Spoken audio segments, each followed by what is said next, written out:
It's a pleasure to be here. Thanks a lot for Nina Santos, Jake Dubbins, Camille Granier, and Ska. Can I call Ska? Yes. To be here. This panel is about information integrity, but strengthening media and advertising for climate action. It's very important to discuss about advertisement because advertisement is the business model of media. So at the end, it's what finance disinformation in the media ecosystem. Do I need to read the summary? I don't need, right? Don't need. Let's start talking. It's better. Okay. I'm going to start with Iska, if you don't mind, because I would like to start with a woman. In Portuguese, we don't have this differentiation of misinformation and disinformation. It's something from the global north. But what is interesting is that when we talk about denialism, it's also a single word for global north and global south. And there are professional deniers and those who have been convinced to believe, but they are two sides at the same problem when we talk about climate. So professionals and people that really believes, that really deny the climate change and the climate crisis. So there is an industry of lies, a playbook, and a structure that sometimes operate against minorities, against scientists, against the media, and invest heavily to exploit the results. And a few days ago, a new document surfaced from a US oil company that financed a network of 500 think tanks to deny anthropogenic global warming for decades in countries such as China and Latin America. So I would like to ask you, we need to rebuild the communication sector in some way with multilateral investment and share regulations that protect the integrity of the climate agenda as a whole, leaving no one behind. But how can community-based strategies help mobilize internal and external partners in the battle, in this battle? There is another mic. Yes, maybe it's better. All right, thank you so much for the question. And I think when you started off your the context, you say these terms, they're very foreign to, let's say for me, I'm coming from Africa. So the terms misinformation, disinformation are not things that people speak about on a daily basis. Denialism is a huge word that people don't speak about on a daily basis in Africa.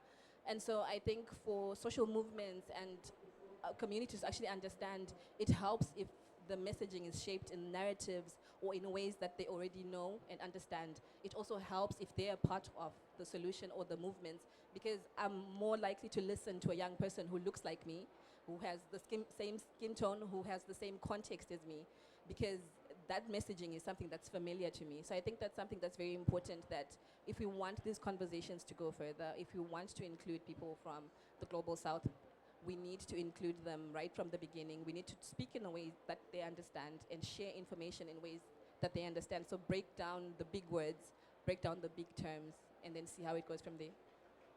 Perfect. Thank you very much. So I'm going to ask Jake. Last year, the United Nations Secretary General Antonio Guterres challenged member states to restrict fossil fuel advertising, following examples in Europe.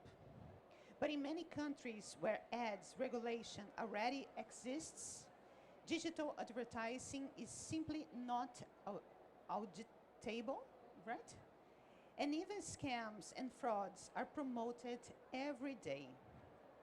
Initiatives such as the Ads Transparency Index, which we developed in Brazil, my lab, and have applied in other countries with the University of Cambridge, for example, show that this is a systematic problem in the social media market, which lives off exploiting social data to promote ads. So my question is, how do you see the role of advertisers and civil society in this challenge of pressuring big techs for transparency and data quality that would make a difference? But this, yes, that's my question. What's the role of advertisement and civil society for more transparency?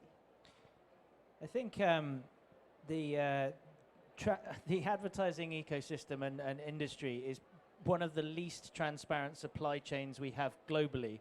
If you think about the scale of the advertising industry, it's $1 trillion industry.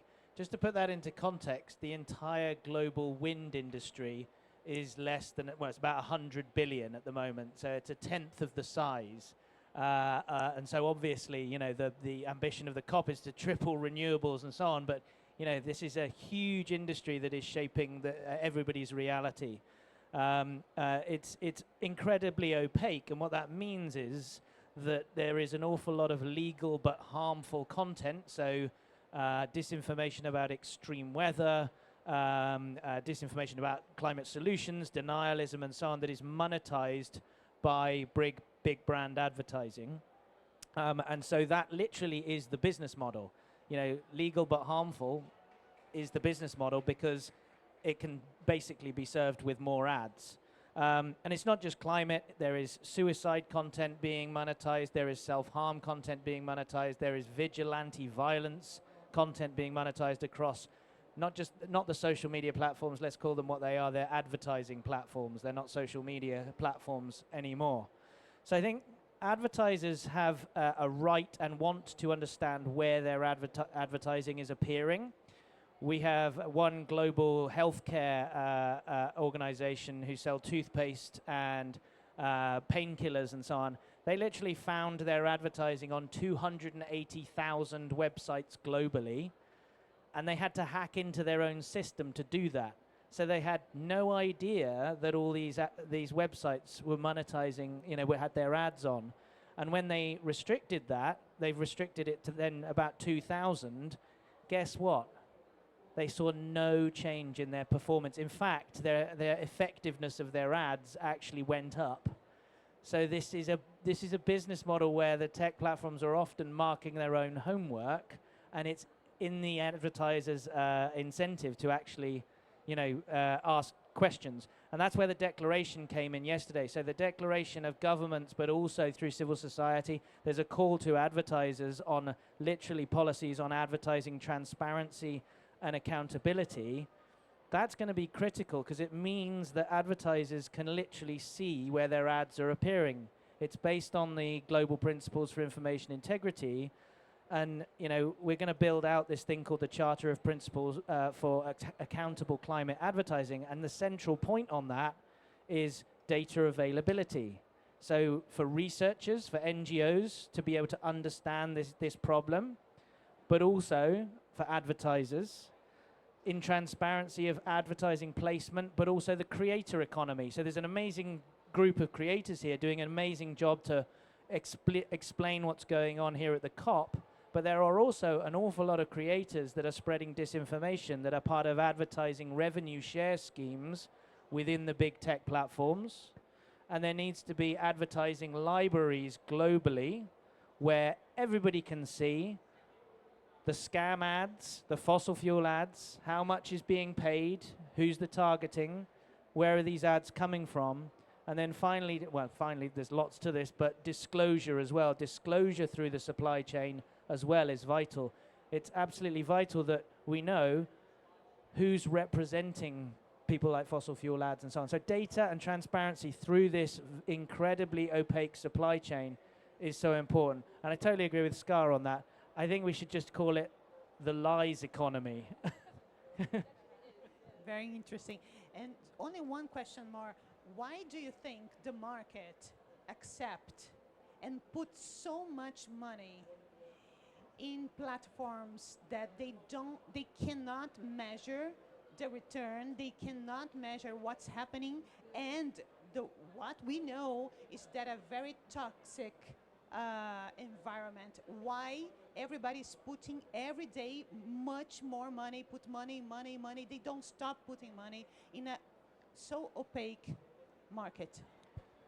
I think what has happened is that in an economy that has globally quarterly results, so you've got to report your global results quarterly, what these companies have done very well is mark their own homework.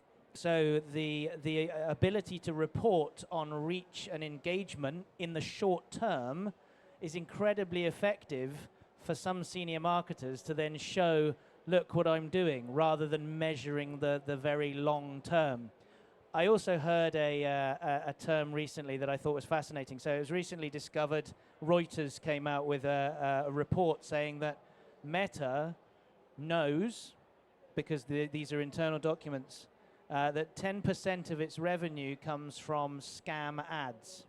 So it's seen this, 16 billion, and it's baked in. It's literally saying that we'll probably be fined 1 or 2 billion, so therefore they're baking in the fine.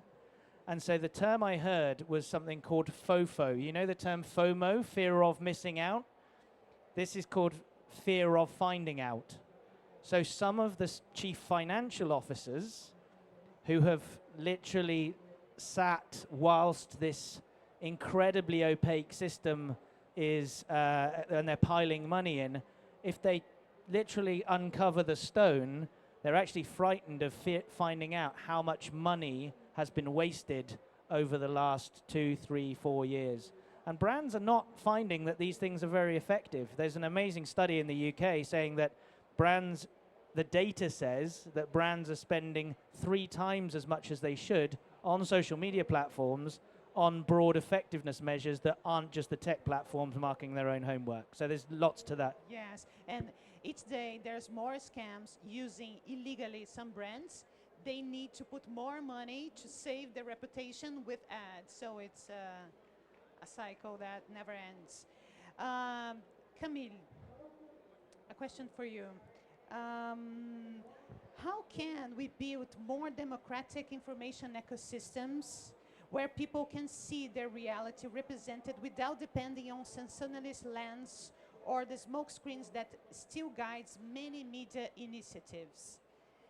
How we can organize that linking local and global levels of this healthy media ecosystem? Easy questions. Thank you so much. First of all, I would just like to say that when we created the Forum on Information and Democracy 7 years ago now, I've always been obsessed with linking it to the SDG agenda. And I'm really pleased to be here in the SDG pavilion, because you can look at all of them. I have them in front of me, and you can take any SDG. You won't achieve it if you don't have information integrity. You can take SDG 11, Sustainable Cities and Communities. Today, mayors are targeted by disinformation almost every day. And we were just talking with C40 earlier, and if you don't have information integrity, you cannot have policies that will ensure sustainability of our cities. You can really take all of them. And you know, Mario Ressa, the Nobel Peace Prize 2021, would say, if you win the battle of the battle of information integrity, you will win all battles. If you lose it, you will lose all battles. So we really need to think about it, and I'm really happy to be in this pavilion today. I'll try to answer your question, Marie. It's not an easy one, but basically the approach that we took is to really look at the infrastructure. And you know, when I was looking at the agenda at the COP, I saw a lot of discussion around infrastructure, around transport, around health, around cities again. And I think that, you know, this is really how can we shape technology and the good side of technology. How can we keep the positive side of technology, but also make sure that it is developed in a way that is consistent with some of our shared democratic principles, including transparency of powers, including pluralism of ideas and news, including one that is very dear to our hearts is the political and ideological neutrality of these companies. And what we see today, and I will not do some naming and shaming, but what we see is that when we have one owner of one specific tech company which has a political agenda to push certain ideas, to push climate denial, you will always have repercussions then within society. And these people, which are really meddling with our information ecosystems, which are driving the conversation, they hold in their hands huge power, and we really need to ensure that they do not obstruct how we not only have access to information, but also how we produce information. And then we have the whole discussion around AI, and also how we share information. So this is part of the rationale we have. And maybe just one last one, about one very quick point. Um, in the Declaration on Information and Democracy we published in 2018, there's one part on what we call trusted third party of societies. And we all need, it's sometimes it's really hard in our daily lives to decipher what is true and what is wrong. So we really need these sort of third parties that can help us distinguish that. And you need scientists, you need activists, you need journalists. And so we work a lot as well on the sustainability of journalists, on press freedom, and such issues, to make sure that we have people who are doing this work for us. Perfect. I agree with you. So I'm going to ask Jake again about ads. Continue about ads. Oh, Nina. I have a question for Nina first. Sorry, Nina. Let's see. So, Nina, Lula said that this is the cope of truth. And yesterday, 12 countries signed the Declaration of Information Integrity and Climate Change. And it's a very important moment in the history of COPs. So my question for you is, how can the United Nations principles of integrity, or information integrity, can help activate the different stakeholders involved in the challenge this scope faces? And what are the expectations for public policies and concrete actions following the yesterday signing of declaration? Thank you, Marie. Good afternoon, everyone. Yes, indeed, the declaration that was released yesterday and that has already been signed by 12 countries is certainly a mark on our work. And I think it marks not only what is written in the declaration that the 12 countries agree with, but also a new moment of the debate about climate action. So I think what COP30 brings us is information integrity as a new essential pillar of climate action. And I think that shows how we are being able to reshape this debate, to make it stronger, and to move forward on the new challenges that we are seeing in our time. So we're really very happy to see that declaration published, to see the countries that are joining, to see the mobilization on civil society also helping to produce other documents and to produce engagement around these topics. And I think the challenge that we have after COP30 will be a bigger one, but will be best because we are at the center of what's being discussed. And I think that, of course, goes directly in the direction of the principles of information integrity. I would mention especially the healthy incentives. So how can we produce healthy incentives for the quality of information, for information integrity, for guaranteeing that people have and receive good information so that they can exercise their citizenship, and transparency and research, as Jake already mentioned. That's also an essential pillar that we have been looking at. We cannot do anything if we cannot see the problem. How can we produce solutions? How can we produce engagement if we can see the problem that is happening? And that's why we have been developing, we have been working with the idea of advertising for information integrity. Advertising at the center of this debate because it is a huge market, because it is a huge business, but also because it has changed a lot. The recent changes in advertisement market also bring us new challenges. And I would mention very quickly 3 of them. The first one is the funding of disinformation, frauds, scams, content that is not liable. So that's the first problem and maybe the most visible one. But the second problem that we have is the defunding of journalistic businesses, the defunding of quality information.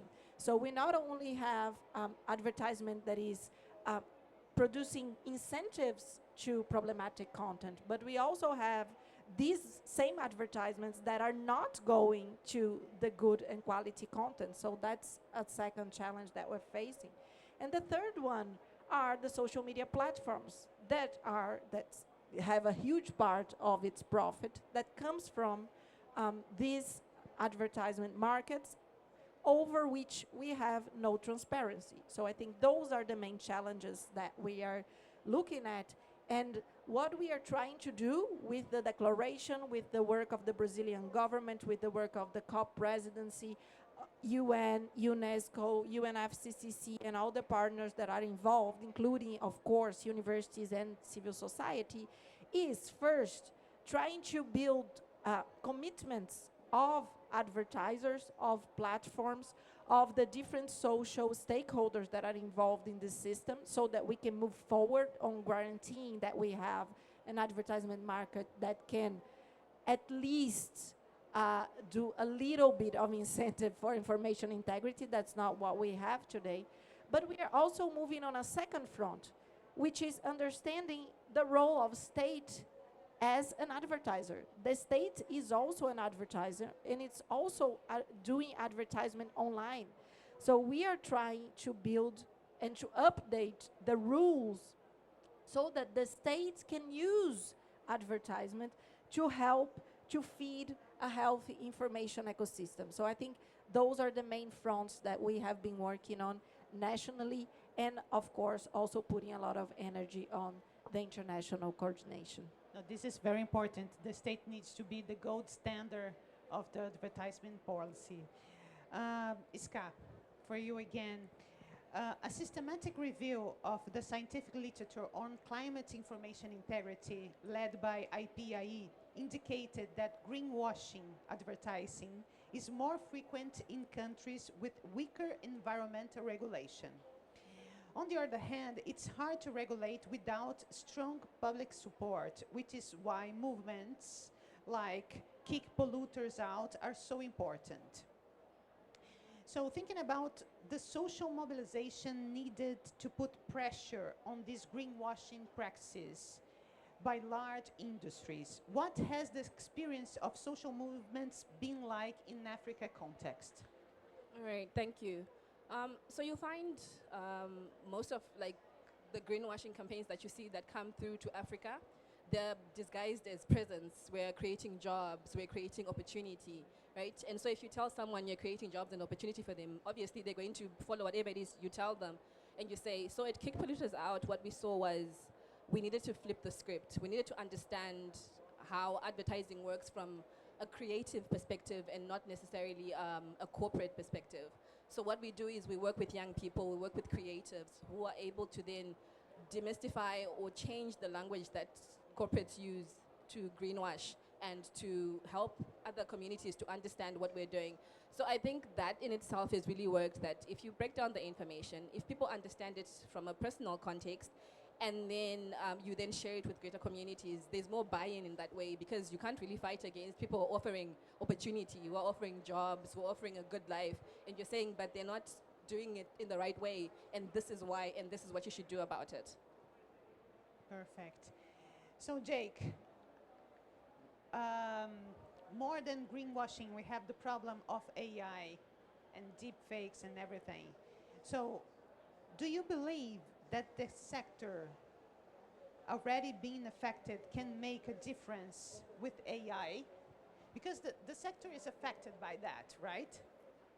But they are, instead of thinking about how to stop this problem, they are using more AI. So what do you think is going to happen with AI in the advertisement industry? I mean, AI is a totally unregulated sector that is literally spiraling with no guardrails whatsoever. I know that there's some governments, I think including the Brazilian government, looking at this.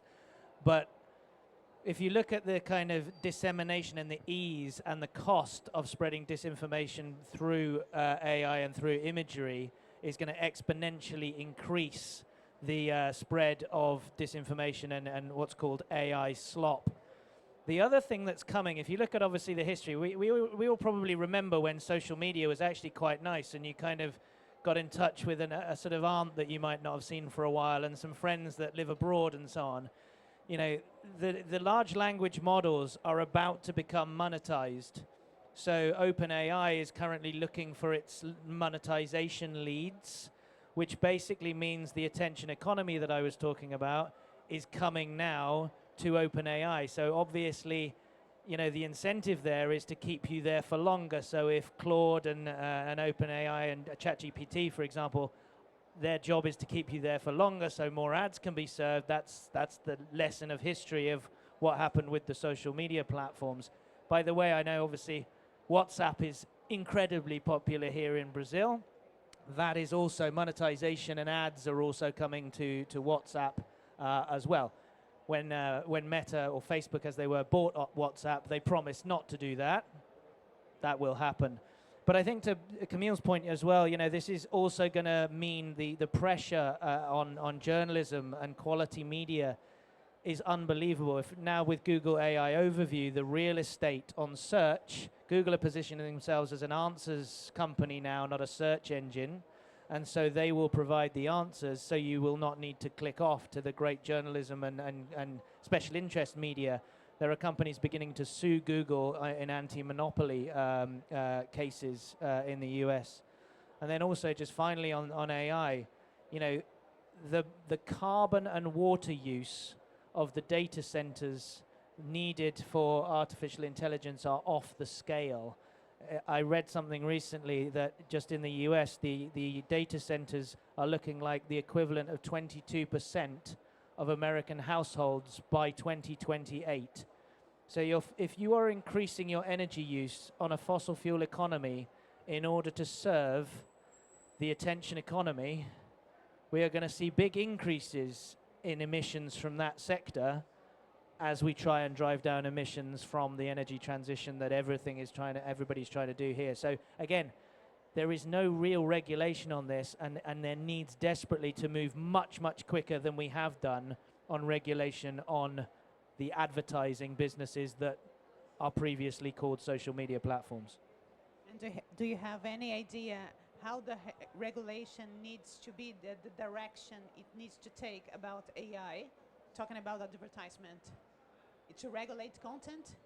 I mean, it's very difficult to regulate content. I mean, I think that, you know, there needs to be independent oversight because there's tons and tons of bias that is going into these large language models. Because again, guess where they are? They're all from North America, right? So what's the information that is being, you know, what are they being trained on? So I think there needs to be genuine independent oversight of large language models, and then again, very clear transparency on advertising and where that appears. But also, I mean, transparency on how the large language models are engaging with people. You know, there's a class action lawsuit that started now against OpenAI of families of kids who have killed themselves because ChatGPT has coached them to kill themselves. I mean, you know, if that was in a national newspaper, if Globo coached, you know, kids to kill themselves, I mean, they'd largely probably be shut down. It's like insane that this is happening. So the legislation just isn't there. So again, transparency, and we really need much more robust government intervention much earlier than we had with social. Perfect. So for you, Camille, talking about your experience in the Forum of Information Democracy, where you consolidated a lot of evidence from different countries, different scientists. I would like you to talk about these. What are the main, the key points of the report, and to talk about the challenges that you think we have for social scientists in adapting to gather evidence on the problem of climate change integrity, and also provide actions, guidance for the different stakeholders involved in this problem of disinformation?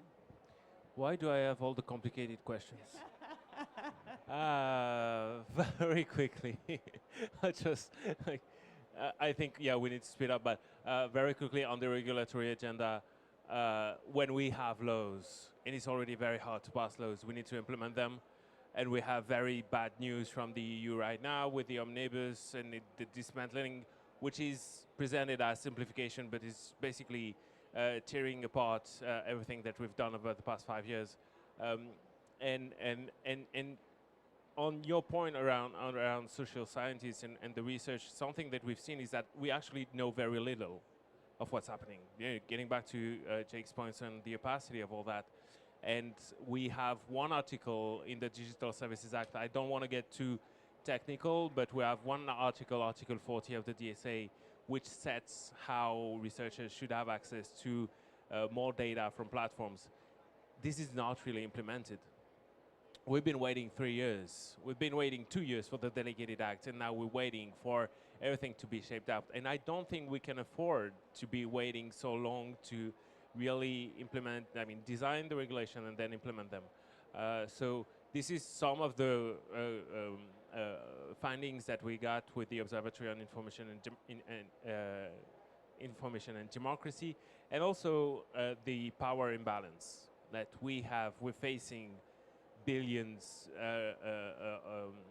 in terms of revenues, and we have lobbyists who are paid a lot, and we are underfunded civil society organizations. And so really, when you go to Brussels and you have Meta, which is spending 20 million a year in lobbying, and you have like organizations like ours, which have only one half time in Brussels to fight the fight, it's not really sustainable. So anything that we can do through the Global Initiative on Information Integrity and Climate Change, with the fund and UNESCO, bringing in more community funding, everything we can is most welcome and urgent. So I think our time is over. I'm sorry, but thank you very much for this discussion. Thank you everybody that is here, and let's continue talking about this. Thank you.